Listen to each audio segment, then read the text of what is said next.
So will this show be a gift or a curse?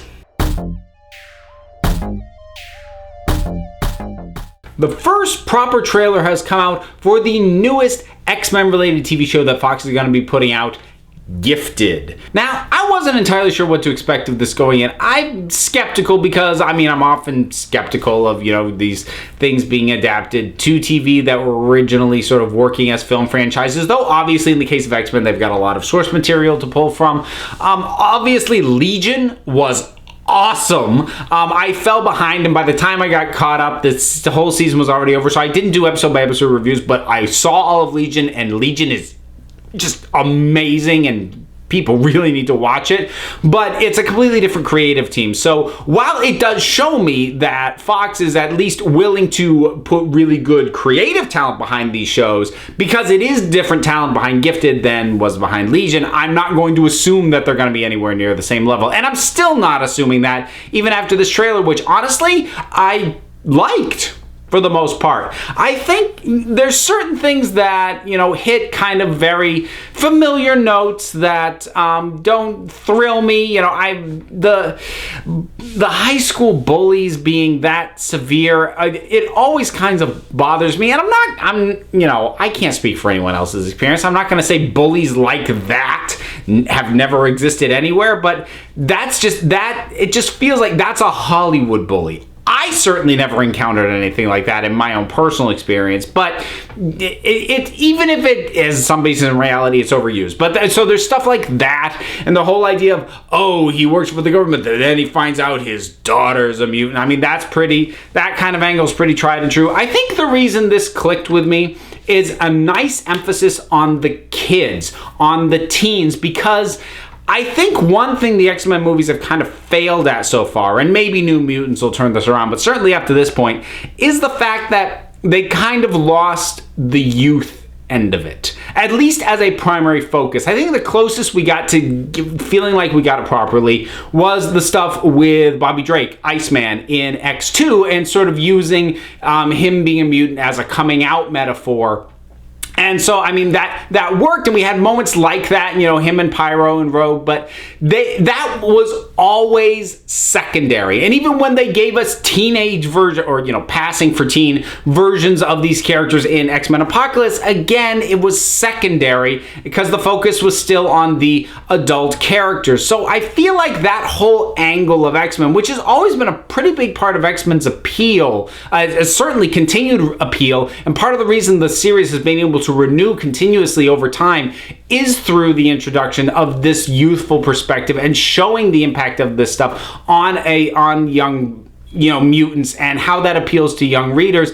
And I feel like they haven't properly mined that in the X-Men franchise, and they're hitting that note really well in this trailer. And that sort of like, oh good, this is an underserved aspect of the franchise. And that, I think, really will lend itself nicely to television. I think X-Men not necessarily the X-Men team, but X-Men as a world, because in my mind, X-Men's kind of separate from the rest of the Marvel universe, because it's just the cast of X-Men related stuff alone is so friggin' expansive. But, that sort of world of X-Men really does lend itself to episodic television and that kind of storytelling. Again, not maybe necessarily the main team, because it's cost prohibitive with how expensive their power sets are and how big their adventures are, but characters that fit in that world, you could easily build a show around them, and that looks like what they appear to have done here. I also like the little nods, like they mentioned the Brotherhood, they mentioned the X-Men, and they also kind of lay out in the trailer itself, we're probably not going to be seeing them, or if it's going to be anything, it's going to be little Easter egg things. I haven't done a ton of research on this show, so I don't know if any of the characters we see have already been tipped to be certain established characters. I don't know if they're just completely original mutant characters. I think they'd want to get some known characters in there. Maybe they're taking sort of the Agents of S.H.I.E.L.D. approach, where they're giving us characters that are known from the comic book, but they're going to gradually reveal them to be that over the time, kind of like Agents of S.H.I.E.L.D. did with Quake and Deathlock. It seems to be a cast of mostly lesser known characters. The only face I recognized was Amy Acker, and I'm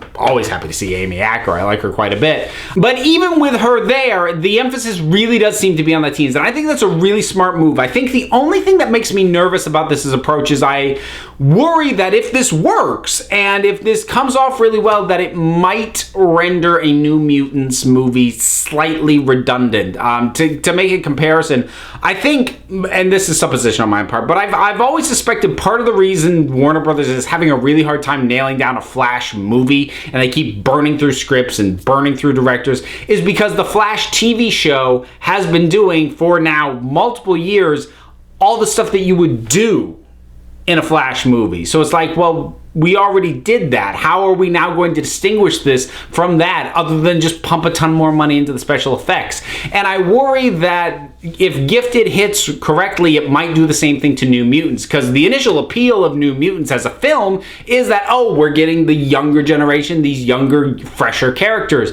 And again, they're going to have to find a way or an angle to differentiate the two beyond just, well, we can show more expensive show-offy powers in the movie because we can afford it. You're going to have to do a little bit more than that. And I'm hoping that Fox has more self-awareness than Warner Brothers and DC have shown up to this point, and have an understanding of knowing that they need to differentiate that. And I'm hoping they already have some kind of plan on exactly how that's going to work out, so that one of these things is not stepping on the toes of the other, because I would like them to both succeed. I'm really hoping to see the X-Men as an overall franchise bounce back, because Apocalypse was not good. I think less of it the more that I think about it. And that was supposed to be like an epic sort of, trilogy closer kind of movie, and it was a wet fart. But now, with Legion being so good, with Logan being so good, with Deadpool being so much fun, I'm hoping that we are going to get a revitalized and in a very carefully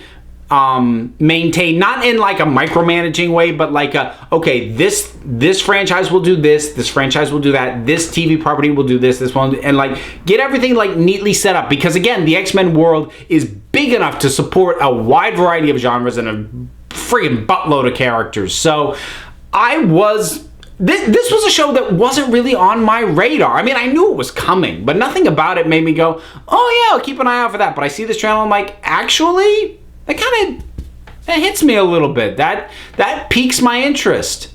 I might have to check that out. So that's my thoughts on the first trailer for Gifted. What are your thoughts on it? Whatever they are, drop something down in the comments and let's talk about it. Don't forget to like, subscribe, check me out on Twitter at Council of Geeks. Give a listen to the Council of Geeks podcast and the Punch Like a Girl podcast, both available on iTunes and Stitcher. And until next time, this council is adjourned.